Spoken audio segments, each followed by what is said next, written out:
আপনারা শেষ পর্যন্ত থাকবেন তো নাকি? আচ্ছা, কারা কারা পালাবেন একটু হাত তুলেন দেখি। কেউ পালাবে না, তাহলে সবাই থাকবেন ইনশাআল্লাহ। আল্লাহ আপনাদের সকলকে কবুল করুক এবং বিশ্বনবী দিবস পালন করার তৌফিক এনায়েত করুন, আল্লাহুম্মা আমিন।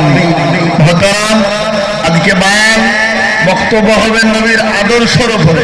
কার উপরে? যারা বলুন, নবীর আদর্শ কি ছিল, নবীজির আদর্শ কি?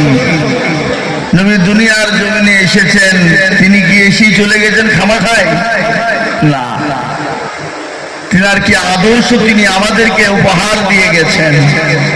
তিনি এখন আমাদের জিন্দা নবী, হায়াতুন নবী, ঠিক না বেটি? যারা বলুন, তিনি জিন্দা নবী, হায়াতুন নবী। এখনো তিনি মদিনাতুল মুনাওয়ারায় রওজাতুল মুবারাকে তিনি শুয়ে আছেন, আলহামদুলিল্লাহ বলুন। তিনি এখনো পর্যন্ত উম্মতের মায়